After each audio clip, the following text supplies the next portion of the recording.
Wild weekend, Matthew, of college football, pro football. But we also talked a little bit about Major League Baseball as well. But, the one thing that you and I talked about that we were looking forward to was, of course, Ryder Cup.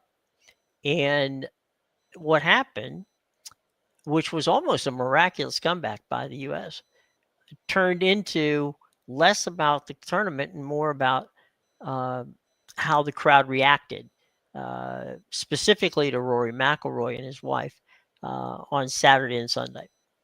Yeah. Just like I like you can kind of see where maybe it would have started. If I remember correctly, that was one of the later afternoon matches. The US was down pretty good. Obviously, these people were upset, like they paid, they wanted to see the US win. That wasn't happening.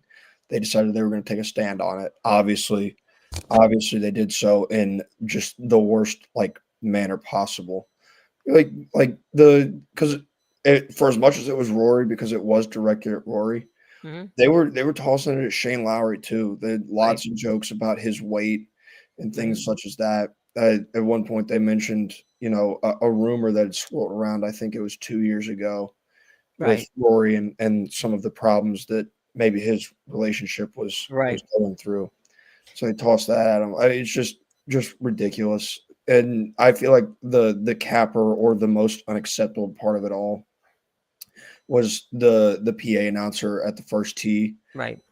going and citing the "fuck you, Rory" chant. Right. Sorry, I don't know if It's the thing too is that it was Saturday and Sunday, which made it even worse. Um, the FU Rory. Uh, I mean, look, you and I are golf fans. Mhm. We're used to a certain etiquette on a golf course. Now that changes during Ryder Cup. Okay, you get a chance to cheer for your team, and that's fine. Nothing wrong with that. I mean, all kinds of fun stuff. That's cool. But there's a line, and I think this particular weekend we saw something that I hope we don't continue to see, and that's people cross the line. Now, did that mean everybody that showed up at Bethpage, bought into it? No, but it was enough to make this um, a fun event because we both love it and talk about how fun it is. A fun event into oh my God, why did that have to happen type of situation. Yeah. And we've seen it throughout all sports. It's not just happened there, and it just doesn't happen in the United States. I mean, there's all kinds of crazy stuff that goes on Mhm. European soccer and in sports in general. But as we both talked about in our pre-show, sometimes fans can get out of hand, and the fact that the people who run the damn tournament didn't put a stop to it, they got more security, which doesn't it helps, but it doesn't do anything with regard to coming on the microphone and saying, "Look, let's have fun here, but let's keep it, to this." And by the way, they didn't throw these people out either. So that I don't get at all. I mean, you go. I've been to NBA games. I've been, as I'm sure you've been to different sporting events, where if you get on the people, where you do something that crosses the line, you're gone. Yeah. And this didn't happen. I mean, No. that and the fact that we haven't heard anything from the United States team, um, we're going to Ireland to play. Mhm. The Irish are, I'm sure that they'll be polite to a point, but Mhm. it's just not what we want to set up. Yeah. And again, it's not, is it the ugly Americans? No, it's a small subset of people. Okay, uh, golf fans, football fans, baseball fans, everybody. There's always going to be, somebody who takes it one step beyond, Mhm. and we shouldn't throw everybody under the bus for this. Yeah. But that being said, if you're running an international tournament, which is being seen by the world, you damn sure should shut the people up, get them out, and say, look, you want to, you want to cheer for the United States, go for it. You want to cheer for the Europeans, go for it. but there is a line which we will not allow you to cross. If you cross that line, we're going to throw you out. Yep. That Yep. was done. There wasn't an adult in the damn room. I'm pissed as a golf fan that we as Americans are going to get painted by a broad brush for being ignorant and not accepting it. Every 2 days, Mhm. just one day, it was 2 days. Yeah. So I'm sorry. There's no excuse here. The PGA should have stepped in. Golfers, Scotty Scheffler, anybody, step up, talk, say, look, this is not what we accept. And it is crickets here. Now, I'm sure sometime in the next couple of days we'll hear from somebody, but it's late. They should have done it during the game, the course of the game, of the tournament, and not. Here we are at what is it going on 1 o'clock on the East Coast here on a Monday, and you and I are talking about it, and there still hasn't been a release put out yet. Yeah. Yeah. I mean, like I do think it's also kind of telling, like, at least from, I haven't gone through and watched the full cuts of like the post Ryder Cup Right, interviews with the teams. right. But from what I've seen on social media thus far, just the different clips and stuff, is I haven't seen one American asked about it. Mm-hmm. The Europeans were asked about it explicitly. It feels like it was at least half of the questioning that the Europeans received, whether it be post round or when they were doing the team interview there at the end. Yeah, but But that's cowardly, right? I yeah, mean, like you don't have to be asked about it. You were yeah, there, yeah, so hey, look, don't ask. You don't have to ask me the question. yeah, I get what you're saying, and you're right. yeah. Because most of the press, the Ryder Cup press, were how did you respond to this? How did I see what Mhm. you're saying, right? Yeah. But I don't. If we were golfers there, I wouldn't have to be asked. I'd say, look, first thing, straight up, I'm going to apologize to Rory and his wife for how they were Mhm. treated. Yeah. That's not how we do it. And What believe me, if Scotty Scheffler's wife got hit with a beer, there would be hell to pay. Yeah, and I don't think, and this is purely speculation, but it did look like after their singles match yesterday, Scotty and Rory had a bit of a longer Yeah, embrace. So I would assume that was probably a personal messaging, because if I remember correctly, Scotty was in that group yeah, with, man. I mean, you want to talk about drama following Scotty Scheffler this weekend that just mhm, actually didn't really involve him at all. Like right, it trailed him. He wasn't really involved in the no, altercation with Bryson and Justin and right, Ted Scott and Molinari, but it was there. Like he was there. He was paired up with, I yeah, think it was Bryson when they were going yeah, against Shane and Rory. right, Like there again. So and then obviously Sunday singles he was paired up with Rory again. right, But like, man, and I feel like a lot of the noise was around him too, and just mhm. kind of the way that he played this weekend. So Well, he got harassed by the American fans too. yeah, yeah, like it's it was, I would say, just from a golf perspective, it was probably a Hmm. very disappointing weekend for Scotty. But frustrating too that, like, because I don't think he wants to be involved with it in all of it, but yet he was around it, and I think that probably honestly made him just as uncomfortable as the way he was playing golf. No, and look, Scotty's not an outward talking guy, right? I mean, he's not. If you ask him a question, he'll answer it. He's not one of these people that goes out and Hmm. um, is the leader of the group. But that being said, there were enough of them. God knows these guys like to talk when they when they, when it has something to do with them. Hmm. But they didn't, and we'll just put a pin in this and say we hope that someone comes out. We hope that people understand, regardless of where you go, whatever you're doing as far as sports wise, that Hmm. you understand that look, these people have families. They you can root against the Dodgers, you can root against the Alabama or Oregon or whoever you want to root against, but the kids that you're yelling at or the players you're yelling at have families. Families most of the time, a lot of times, are in the stadium with you, Walking with you. right, walking with you in golf tournaments. So just have a bit of a sense of decency to the point of, okay, yell against the team, that's fine. You Mhm. want to yell against the team, fine. But when you start making it personal, understand you're not just talking about one person. Yeah. You're talking about a family, and I tell this to people all the time, Matt, and I'm gonna get off this soapbox in just a minute. You call out a guy and it's talk shows do this all the time, sports talk shows, and they talk about pick a player. I mean, let's throw a guy, the Red Sox. Pick any Mhm. Red Sox player who's in a funk, right? Can't Oh, get anything Devers. done. The Devers thing was, Devers, right? yeah, it was. So I mean, Devers' family still lives in Boston. Okay, they Mhm. didn't pick up and go with them.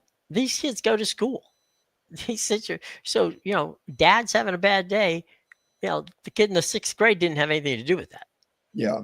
You know, um, Well, I mean, so pay I think attention. a great one of that was Matthew Stafford out in LA this offseason. Mhm. It's like there was trade rumors flying around and stuff like Right. that, but the blame got placed on his wife Kelly for some reason. Mhm. And so when their kids went to school, they said, "Hey, we heard you might have to move because your mom won't shut up." Like Right. that was the line of questioning that those kids went through at school. Like Mhm. that doesn't need to happen. I get that No. your parents are who you are. You have no control over Right. that. Allow them Right. to stay with them. Well, let's move on to something a little more entertaining. I will.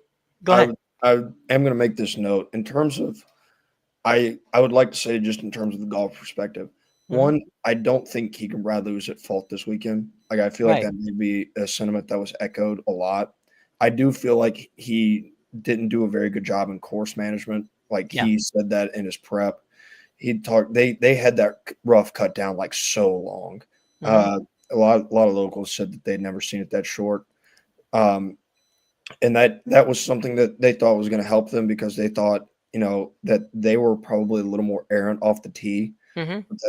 that their approach game and their short game was going to be what won them the golf tournament, and that's what won the Europeans the golf tournament. Like their approach game and specifically their putting Yeah. was so significantly better throughout the first 2 days of that tournament. Like it was insane. Literally Friday and Saturday, it did not matter who was over the ball. The U.S. was not going to make a putt. And Right. like to an extent, like it almost shifted the other way on Mhm. Sunday to where it felt like the Europeans couldn't make a putt, but they made enough putts that Mhm. the U.S. didn't make throughout the weekend on Sunday in Right. To order get it to through. yeah, like I mean, JT said it in the final press conference. He said we got to make putts. Like we Mhm. had to make more putts. Keegan can't make us make more putts, which is Right. true. But it feels like there's such a sense of like this continuity and togetherness about the European team that it feels Mhm. like the Americans just lack. Like Luke Donald was back again, Right. doing all of the right things. Mhm. A lot of the same pairings. Rory and Tommy, old Mhm. Fleetwood Mac back together. Then you've got, you can pair Rory with Shane. They're best friends. Mhm. They've got all these pairings that they have history and understanding of playing with each other and how they Mhm. play golf that the U.S. didn't have. Like the one pairing that you had familiarity in Mhm. on Friday in the morning was Xander Schauffele and Patrick Cantlay. They won. That Right. was the only pairing that won though. Like you as the Americans, and like you can't just like make these really good consistent golfers just appear Mhm. out of nowhere to an extent.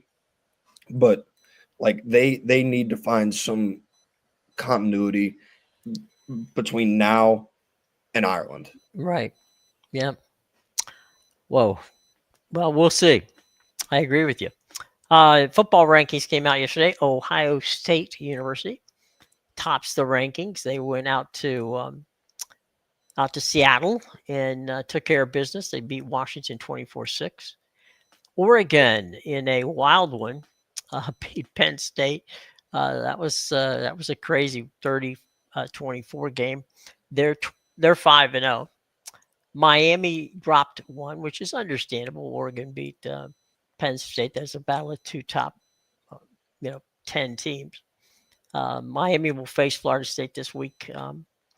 Ole Miss, we talked about the fact that we definitely liked Lane Kiffin's team in that game against LSU, and they proved us right, which I'm happy to hear from time to time. 24-19, and that was the score there. Oklahoma moved up to 5. Texas A&M, they just keep winning, 16-10 over Auburn.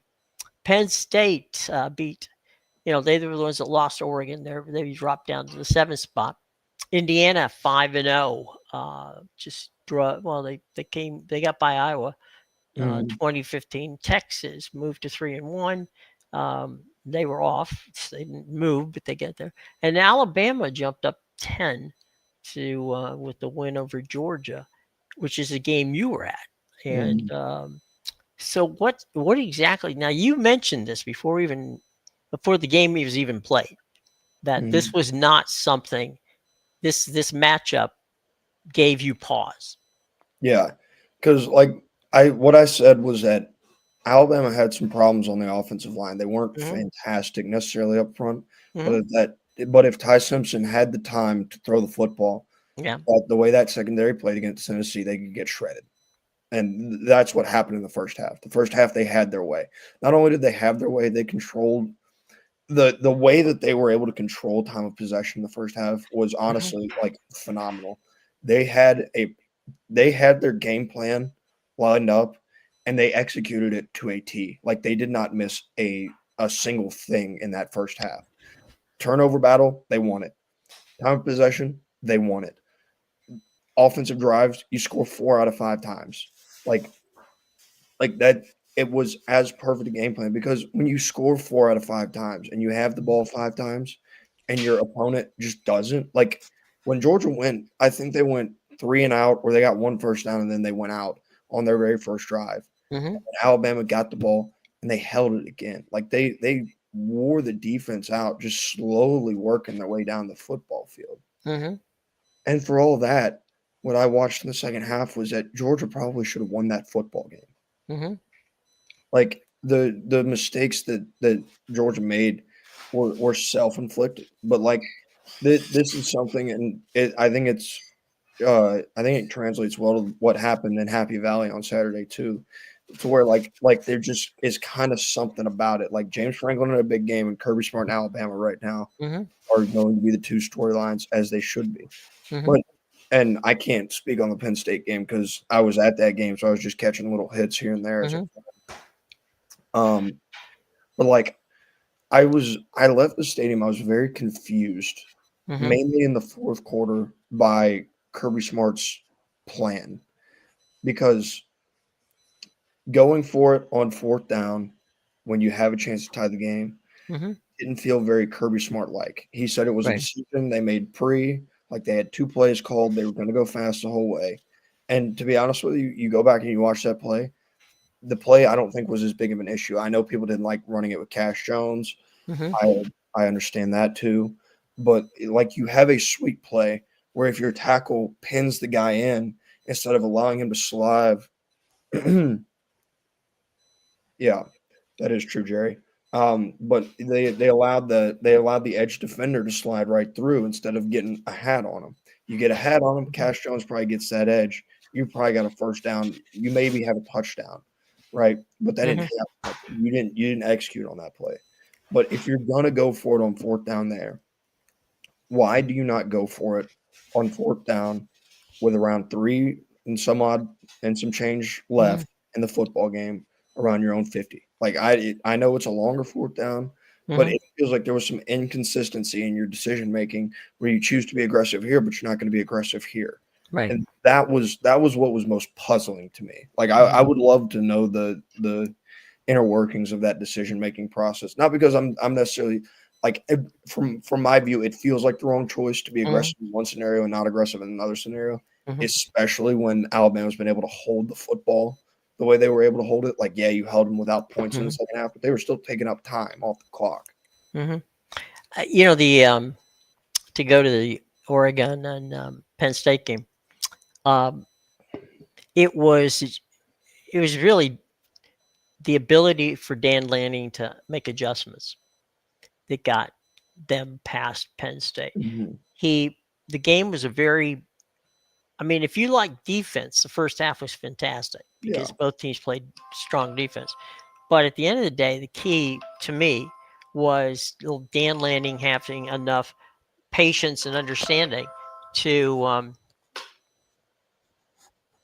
to um, um, to make the adjustments that he had to make to stop Penn State, and then the adjustments they made on offense to you know, to exploit some of the things that they saw.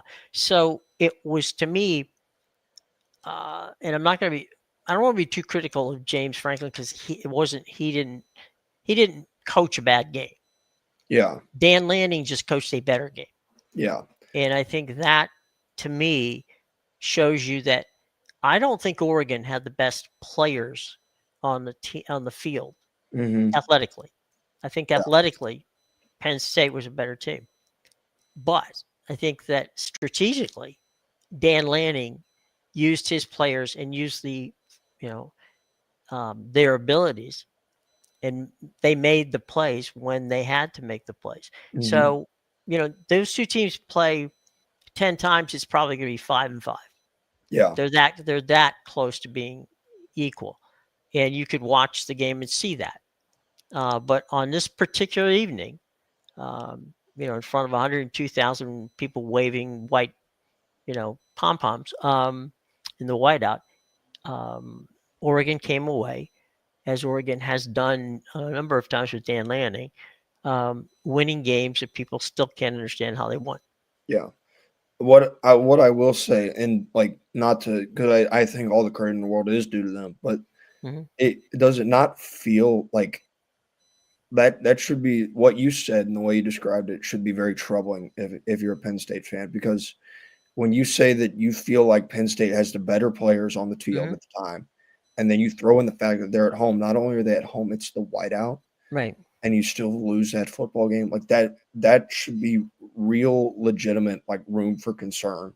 Hmm. Because if you have the better players and you're Hmm. still getting beat, like then more than ever it does start to feel like hey, our coach isn't getting the job done. We have the talent to get it done. We have the home field advantage. All of these things were in our favor and we still didn't win. Right. And now, listen, part of it I think is, and I don't want to be too hypercritical here. Hmm. Missouri is undefeated right now. Hmm. They have Bo Pereira at quarterback. Right. He's looked very good. Hmm. Penn State currently has lost to the only team with a pulse that they've played so far this year. Hmm. They have Drew Aller at quarterback, who has now thrown yet another game-ending consequential interception Right. in his career there, like back to back when you're talking about games of importance. He threw it against Notre Dame, then he just like Hmm. just threw it straight to the Oregon guy too. Like Right. he feels there are guys where you can say like he doesn't feel the moment. Drew Aller looks Hmm. like he feels the moment when it's on him. Hmm. Like and you can tell that he's pressing because the throws that he makes get considerably more questionable. Right. Well, I think in that particular case, for me, um, it was a case of, as I said, Lanning making the adjustments and them getting the opportunity to play a um, stronger hand. Uh, Mhm. there are games, and you've seen them, I've seen them, where you just dial up the play and it works perfectly. There are times when that same play you dial up not only doesn't work perfectly, it goes totally Mhm. off the track. Um, if you are, as I said, those teams play 10 times 5-5, it would probably end up. But on that night, Lanning came away. Would I be, if I'm a Penn State fan, would I be concerned? If I'm a Penn State fan over the past 10 years, I'm always concerned because most of the time, Penn State has superior athletes. They've Mhm. lost games to people who they shouldn't lose to. And if that's on, that's up to the that's up to the athletic director at Penn State as to whether or not James Franklin is to blame or to who is to blame Yeah. in And that case. I'm gonna see if I can't pull up the rest of their schedule. I would. This is why I would be. This is where the concern would come from me if I was Okay. a Penn State fan. You have one loss on the season, right? Right. Sure. You go to Ohio State and Indiana comes to you. Those are your two hardest games. Aside from that, your schedule should be one that you win out. Mm-hmm. But like Do they play Maryland? they do not. Okay. Um, like Nebraska would be the next toughest game I would qualify on their schedule. Mhm. But say you look down the schedule because right now the way you're operating as a Penn State fan is you're operating like on uh on November 1st when you go to Columbus, Ohio, you're going there to lose. Like that's the way you feel, right? Yeah. So there's loss number two. What if you lose one of those games? What if you lose to Indiana? What if they come in there and smack you around? Now, like you're now in a place where because you don't feel like you can win another game, because you don't feel like you have a chance in that game. At least from a fan perspective, I know this is not the way they feel in Mm-hmm. that building, but you feel like you're destined for loss number two. And now, if you watch your team slip up another time, the playoffs are gone because there's not a lot on your schedule.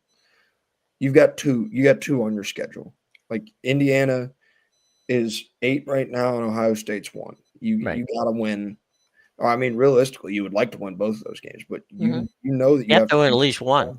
Yeah, and I mean, Signetti has shown how good of a coach that he is Mm-hmm. and what he's done in the first 2 years there. And so, if you're worried about your coaching edge, then Indiana should definitely give you some worry. Mm-hmm. Yeah.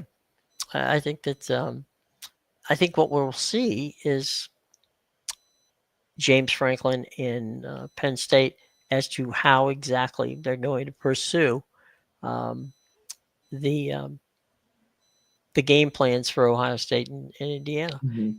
Did they And learn from losing to Oregon? the And what did they learn? Yeah, I think another problem is like this was supposed to be the year with all the pieces that Penn State had coming Hmm. back. Like it felt like they had bought it. They went out and they got Jim Knowles from Ohio State and they paid Sure. him like $2 million to coordinate the defense. Hmm. So he like this is a year where they went all in. Like the pieces were falling together. Hmm.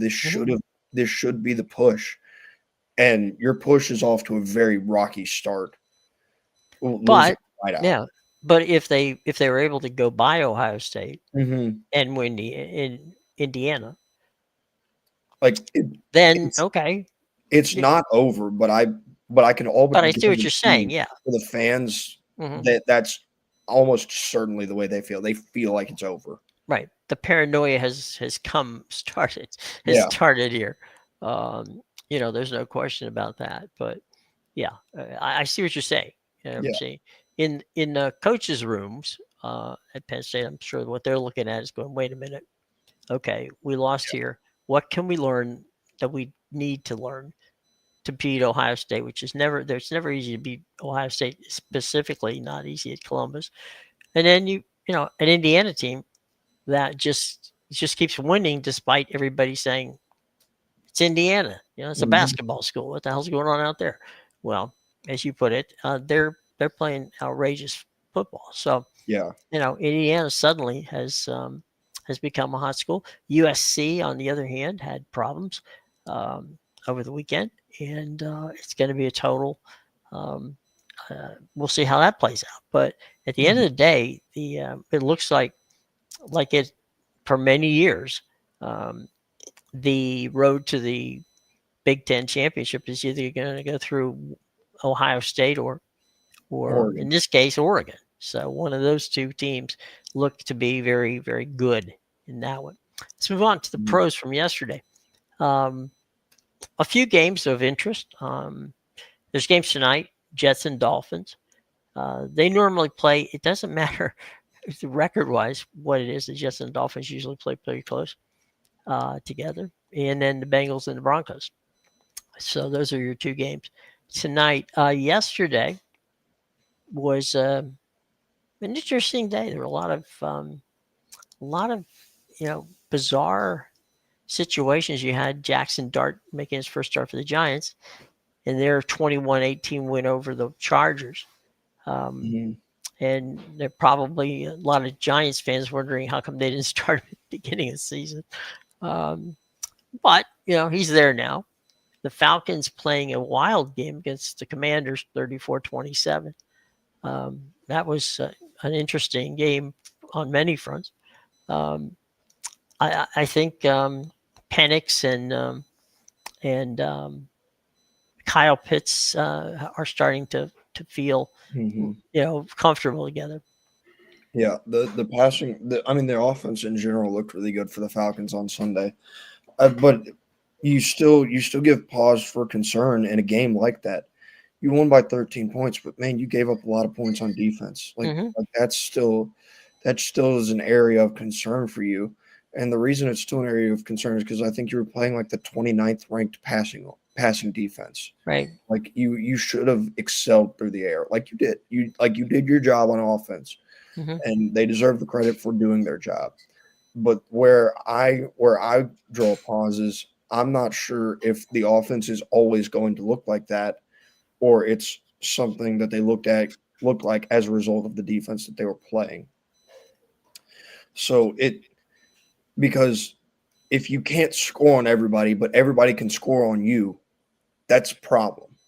And like that's the way, because like Carolina hung it on them at home, and then Carolina got waxed by New England this weekend.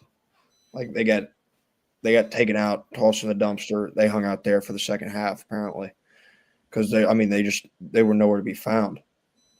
So it's not a problem right now, but if things continue to go this way, and like you keep playing these teams and you have to win football games with your offense versus your defense, it's going to be a problem. Tale of two halves in the Eagles-Buccaneers game. Eagles got off to a quick start. The Bucs had some problems. That punt that got blocked didn't get things off to a good start. 31-25. I would look at this as kind of like, okay, the Eagles know how to win. The Buccaneers need to tighten things up, especially the Tristan Wirfs back on the offensive line, which is good for them. And we'll see how the season works out. Eagles win yesterday in that game. Rams, my goodness. From that standpoint, you talked about Matt Stafford in the earlier. Matt had a heck of a day yesterday. Yeah, I think if you're the coach, you're probably leaving yourself kicking, because you look back and there's one play of consequence, and that was the long pass to A.D. Mitchell down the sideline where he went to celebrate. He dropped the football, touchback. You lose 7 and you lose possession of the football. I think that's probably where you're looking at there. But it felt when I looked at who the Colts have played and how they've fared in other competitions, like they have a combined 1 win. So it was a game where I wanted to see the Colts kind of prove it, because like what the Rams are. Like it doesn't feel like maybe their record isn't as good as you would have loved for it to be, but you know what kind of football team they are. They're a good football team. They have a lot of other good football teams. So it's probably very good to go on the road to the West Coast and be able to really feel like you probably should have won that game. We got time for 2 quick reactions. Chiefs-Ravens. Chiefs scored 37 points. Ravens cannot seem to stop anybody. And we'll see about – my guess is that Lamar Jackson won't be able to play. I don't know the extent totally of the injury, but it certainly doesn't seem to be something that's going to keep him out. But right now, it doesn't matter. If you can't stop anybody, then it doesn't really matter whether you have to score 40 points to win. Yeah, they lost a couple more guys on defense too. I feel like the urgency meter needs to be on like maxed out wherever you can fully get it that way. That's where your levels of urgency need to be if you're Baltimore now. Like there's legitimate pause for concern with that defense and where the team's going, especially on the injury front. Absolutely. Final one, 40-40 last night in an overtime game on Saturday night. I'm sorry, on Sunday Night Football. I don't know what to say. I mean, Packers and Cowboys, 40-40, and it's a tie. highest scoring tie, I believe, in a number of years. Ever. And ever. Well, that's a number of years. So, so yeah, it's pretty crazy. 40-40 Yeah. tie. Yeah. So That one, I'm curious where that Packers defense went last night. Like they've been the best unit in the NFL for 3 weeks, and then they just lay an egg against Dallas's offense like that without CeeDee Lamb, nonetheless. yeah, it's pretty amazing. So from that standpoint, well, I'll tell you what. Tomorrow we'll be able to talk about Major League Baseball because things get underway, and it'll be fun. And we'll have 2 football games to talk about, and we will get back to. Maybe we'll actually have a response from someone in the golf world to what happened on the Ryder Cup. But Matt, thanks a lot as always. Had a lot of fun, and All we right. will be back and have lunch with you guys tomorrow. For Matt, I'm Jim. You guys have a great day. Okay. All right.